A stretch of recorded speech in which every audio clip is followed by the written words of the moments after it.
course, Britain's royal family hasn't wielded actual power for a while, but they did at least provide a dignified backdrop to a country.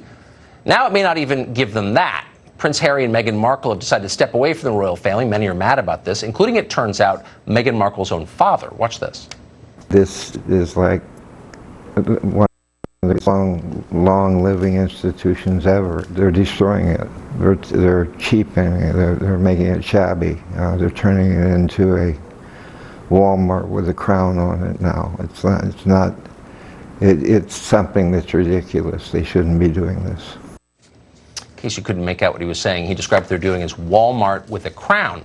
Now, Meghan Markle has received a lot of the blame for the rupture of the royal family, but last night, in his first public statement since the split was announced, Harry, like a good husband, took responsibility for the decision. Watch.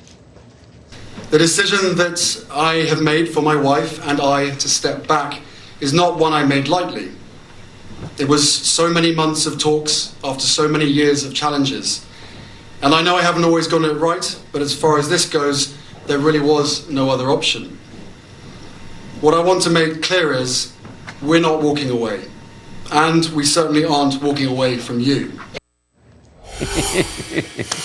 Yeah, I made the decision. I'm in charge. No, really. She's not in charge. No, promise. Charlie Langston is an editor at dailymail.com, and she joins us tonight. So my operating thesis is that, like most of what public figures say, is the opposite of the truth. So the two things he said are, I'm in charge here, I'm not taking orders from my wife, and we're not walking away. Are those true?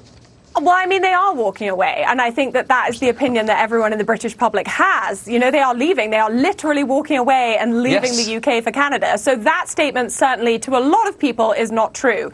Secondly, for him to say, I made this decision, it was all me, again, I don't think anyone's going to believe that, because at the end of the day, he's also saying that he's doing it for Meghan and for his son Archie. So she must have had at least a small role to play in this whole thing. What are the chances that she not only made every single decision in their life together since they'd been together, but that she forced him to go on stage and tell implausible lies? You know, I am a great believer in people taking responsibility for their own actions, and so I think some of it has to fall at his feet. I really do. However, the argument can be made that had he not met Meghan, he certainly wouldn't be making the decision to move to Canada. That's not something that he came up with by himself. So she must have had at least a little part to play in that decision-making process. When you intentionally choose a life of unhappiness and degradation, that's masochism, right? I'm just as a general matter now. As a general matter, yes, I think you could describe it as that. Okay, so you'd have to be one sick puppy to choose something like that, right? Absolutely, but I think that a lot of people would argue that the life that Harry is walking away from is not one that we could really describe in those terms. Right. At least that's my opinion. I think the one he's choosing we could describe in those terms. So what about, that is a subjective question, of course, what about her father's allegation that they're doing this for the money?